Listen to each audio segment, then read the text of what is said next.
All right, ladies and gentlemen, boys and girls, children of all ages, ravens, flock, what's going on, everybody? Hope you guys are enjoying your day. Well, this has been quite the interesting weekend for all of us, and this has been quite the interesting Monday, because today we had quite the news. Before we get started, I do have to address this.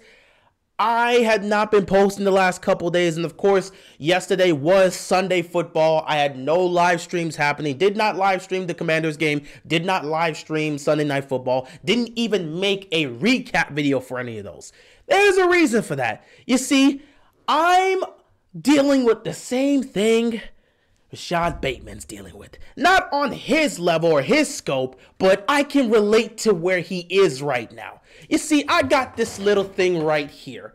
I suffered a little foot injury the other day, had to go to the hospital, and now I'm wearing this. And I've been wearing it for the last several days, so it has not exactly been fun for me, and due to this, I haven't really been able to make videos or live streams, so don't know if I could do Monday Night Football tonight, but I'm feeling good, so I might be able to, though I'll be uncomfortable because I cannot put weight on this foot. I gotta make sure it stays straight, at least until I take this cast off.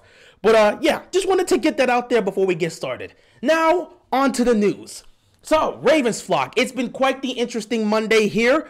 Coach Harbaugh did have his weekly Monday press conference, and in this press conference, he revealed a lot of interesting things. Number one, just like me, Rashad Bateman is dealing with a lingering foot injury. It's worse than initially expected, so he's going to be out for the next couple of weeks. I'm with you right there, Bateman. Let's heal up together.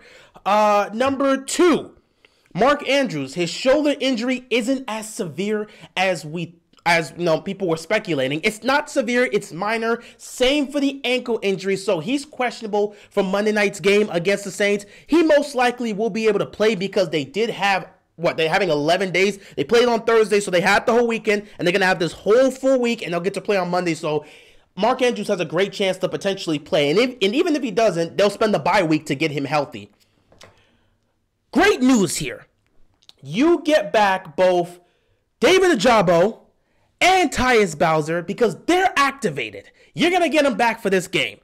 Bowser is most likely expected to play, but they might hold off on Ojabo. We talked about this. It was a possibility that both of them could play in the game against the Bucs, but it didn't happen. A lot of us said push it towards that Monday night game because you're going to have an extra 10 plus days to do it. Well, Bowser and Ojabo have been activated. They most likely could play in this game. Mostly Bowser, but they may hold off on Ojabo just a little bit and probably have him debut after the bye week. We'll see what happens. But those guys are available. And lastly, Deshaun Jackson, his progress is going well. We thought they might activate him for the Thursday night game against the Bucs. They did not. So they gave him that extra time, and there's a great chance that he actually gets to play on Monday Night Football. So the Ravens may be having a couple players come back, but there will be an addition to that roster. Another player that's potentially going to be able to play in that Monday night game. And he is a new addition to the Ravens flock.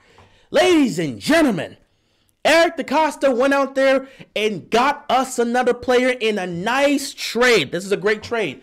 The Ravens gave up their 2023 second round pick, their 2023 fifth round pick, and linebacker Klein to get Bears linebacker Roquan Smith.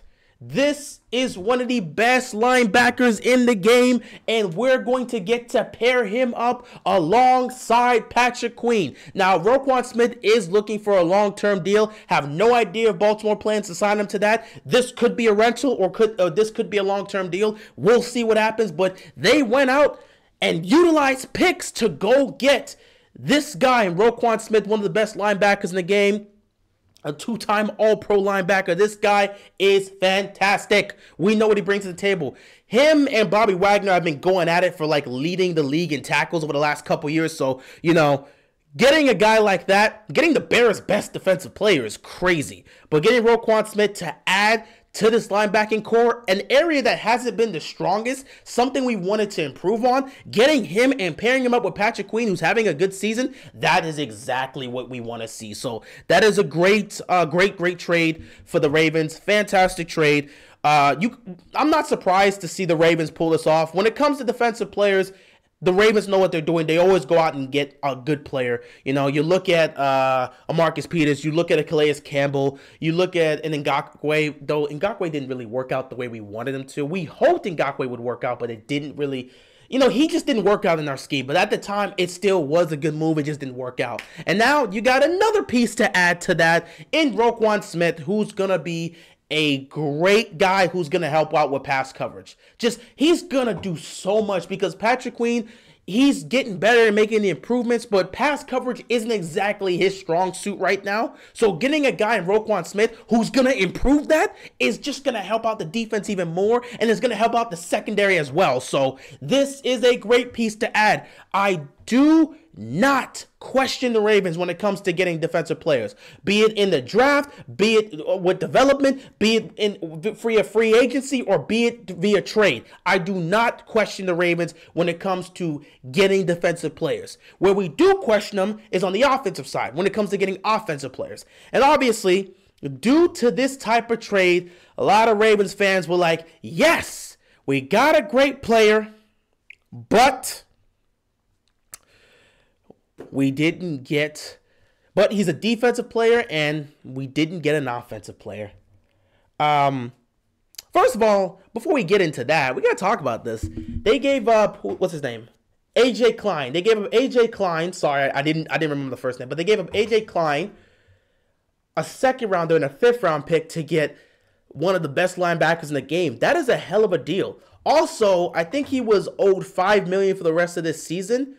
So, as part of this deal, the Bears have to pay nearly all of that. So I think they're paying like 4.4 or 4.5 of that $5 million, and the Ravens get to pay the rest. So they're paying under $1 million for this 1 year rental. So you get that to fit right into your cap space. You're not paying much. If you want to extend him, you can extend him. You may get a pick from him if he chooses to go sign somewhere else. We don't know. This could be a 1 year rental, or this could be a long-term thing. We'll have to see. But considering what they gave up for it, this is a hell of a deal. This is a real hell of a deal. You gotta give DaCosta and that front office their props when it comes to getting great defensive players here. When it comes to getting elite defensive players, they know what they're doing.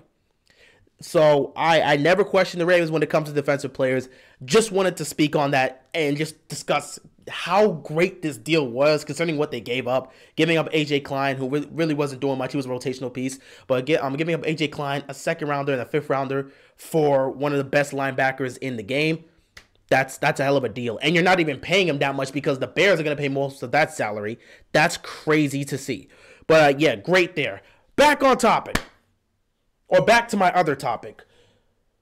We know what the Ravens can do. We know what the Ravens are willing to give up and what they can do in terms of drafting, developing, picking up guys in free agency, and trading. All on the defensive side. We know what they can do. From these four categories, we know what they can do on the defensive side.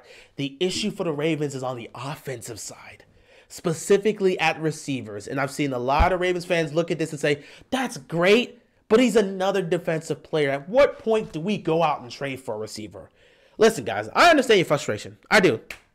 I know a lot of people are hoping right now the Ravens can go out and get a DJ Moore. They're hoping we can get a Jerry Jeudy. They're hoping we can get Terry McLaurin, though I don't see why Washington would even trade him. They're hoping we can go out and get one of these guys. Some people are saying let's try to get Chase Claypool from the Steelers. I don't see how that's going to happen. People are saying let's go get Brandon Cooks. People just want to see the Ravens trade for a receiver, a proven receiver. But I don't know. I never, put my expectation. I never sit back and think, man, the Ravens are going to get a nice receiver, a nice offensive pick. I don't really sit back and think that's what they're going to do, especially via trade. That's just not the Ravens' MO. That's never been the Ravens' MO. I don't think it's ever going to be the Ravens' MO. I would be surprised. I would be legitimately surprised if the Ravens went out and actually traded for a receiver.